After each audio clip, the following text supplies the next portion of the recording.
This is Director Tom Hackney with the Jacksonville Sheriff's Office getting ready to address. Good afternoon, everybody. I'm Director Tom Hackney, Director of Investigations and Homeland Security with the Jacksonville Sheriff's Office. I have some details about this officer-involved shooting that we're at the scene of now.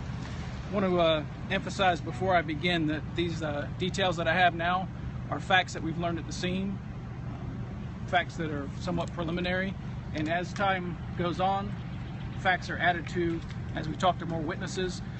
In times I've done some of these news conferences before, it's been mentioned that facts have changed. These facts don't change, but how we have them and how we present them sometimes makes its way through. So I want to kind of emphasize that before I begin. This morning, about 9:55, we had two officers from the Jacksonville Sheriff's Office Civil Process Unit come out here to 7350 Blanding Boulevard at the Planters Walks Apartments. They were doing a enforcement of an eviction here today. On May 7th, at this same apartment, apartment 130, they had posted a notice of eviction and came back today to enforce that eviction. A little history on what that involves. Basically, when they're enforcing the eviction, these civil process officers are there to keep the peace and to work to turn the property back over to its rightful owner. Their position and main purpose is to ensure that the apartment or residence is empty, and once they determine that's the case, they'll complete their paperwork and turn it back over to the owner of the property, which was their intent today. So they go in with two members from the maintenance here at Planters Walk Apartments. When they enter the apartment was empty and the apartment was clean. They go in, begin to complete the paperwork they needed to complete, and as they're standing in the living room of this apartment, they look out through the sliding glass door onto the back patio of the apartment. Need to clarify that this apartment and the apartment to the immediate left of it share a common patio. On this common patio, there's the stairs that go down, and on each end of the patio, respectively, is a laundry room. This particular apartment had the laundry room open. On the floor outside the laundry room was a comforter. The officer sees this subject two different occasions. On the second time, he goes out to question him what he's doing. The subject, as he goes out there, leans down towards the comforter that's on the ground, throws the comforter back, picks up a handgun, turns towards that officer, and drives that handgun in his chest. Doesn't fire, but takes that handgun and drives it in the officer's chest. That officer screams very loudly that there's a gun.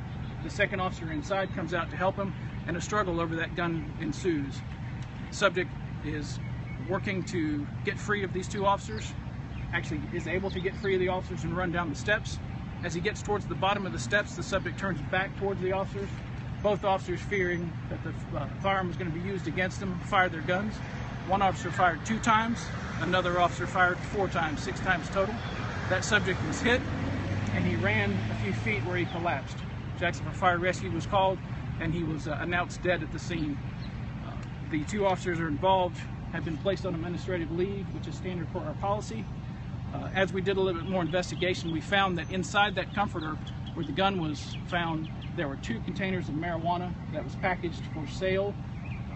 Can only make some assumptions that the gun and the marijuana went together, and the subject had some need to go back to either retrieve that marijuana or some reason he had to go to that blanket.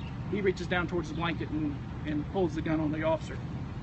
I will have a news conference at 10:30 tomorrow. We're working to identify the subject in this, but I've not made a positive identification yet. I know some family members out here talking. They're able to do that, but until I actually get him identified, I'm not going to release his identity or confirm his identity at this point in time. We will have that news conference tomorrow at 10:30. We'll follow up with it. You know, this is a civil process unit supposed to handle civil matters. What police officers do, including our civil process unit officers, is dangerous. This certainly highlights the dangers of that. Here in the past couple weeks, we've had the officer that was murdered in Brooklyn and the 2 officers were murdered at a traffic stop in Mississippi. Things that police officers do is dangerous. This certainly highlights the dangers of what they do, and is seemingly as a least worrisome call that we could have. An eviction, a civil serving of papers, turns to something that's deadly. I can take some questions if anybody has them. Director, do you have the officers' names? I do have the officers' names. One of them is 25-year veteran Steve Srotsky. That's S-R-O-Z-I-N-S-K-I. It's spelled just like it sounds. The second officer is 24-year veteran Troy Bloom, E-L-U-M. either of them been involved in shootings before? Both of this is their first officer-involved shooting. Could you go back a little bit? That part of the patio. So he was looking through a blanket that was on the patio, or yes, can you explain that again? It was a comforter that was halfway in and halfway out of the laundry room on the patio. But the next door apartment, not the. No, it was the laundry room that belonged to the apartment where they were conducting the eviction.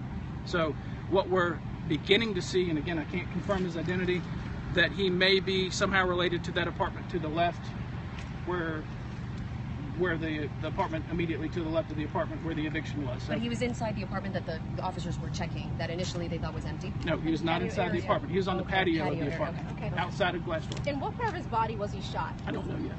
I'll have that information tomorrow, and I have the number of times he said. But he was facing police when he was shot, is that I don't correct? know that yet. So he could have been shot in the back, is that?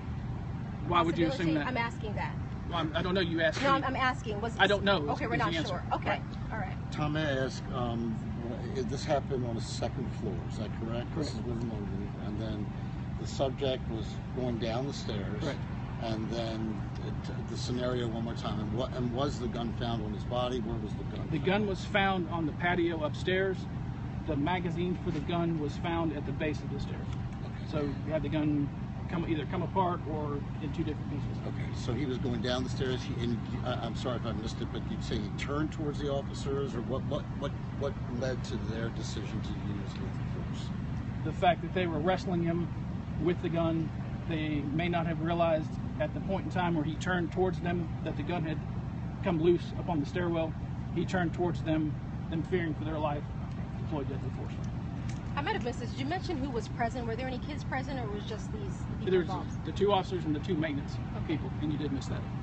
And these are officers that are wearing uniforms? Yeah, they have a little bit of a modified Class A uniform. Some of the apartments they go in and houses they go in are less than others.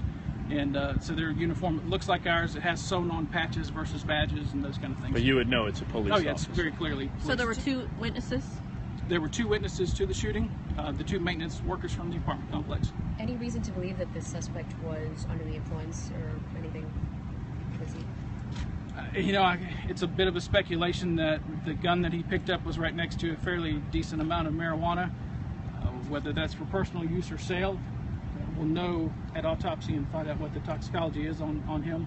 And I have a little bit better idea then, but the gun and its proximity to the drugs isn't surprising. Guns, drugs, and violence all seem to go together, and here's another case of that.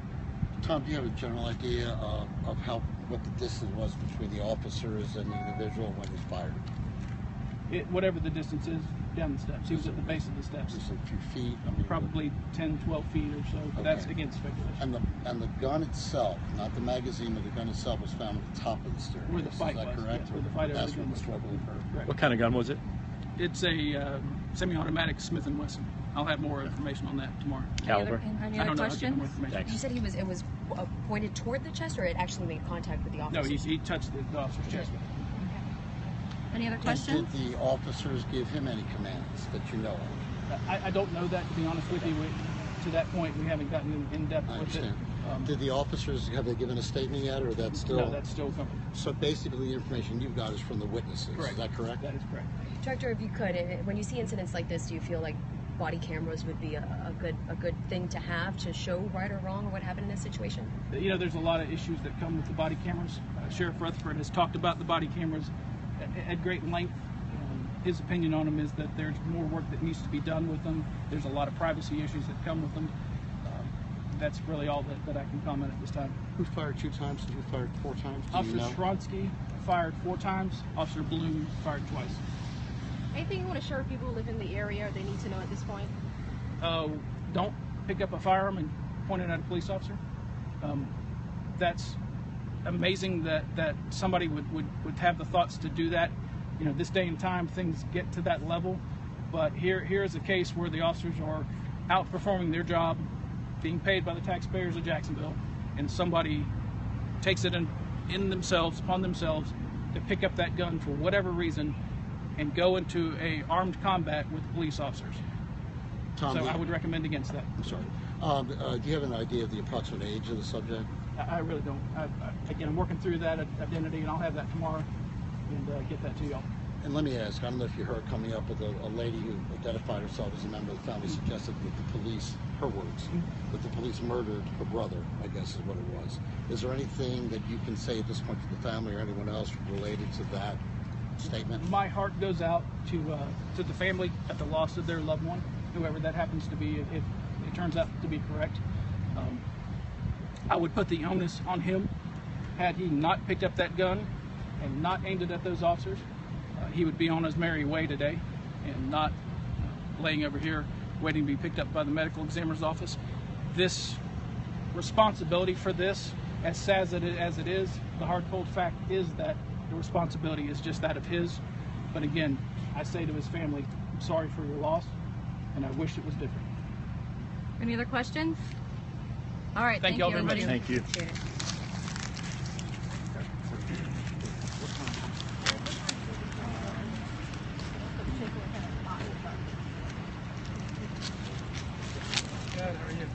All right, that's all we have. This was in Jacksonville, Florida. One suspect died at the scene. Police involved shooting. We will have another update at 10:30 a.m. with further details tomorrow morning. Thank you for tuning in.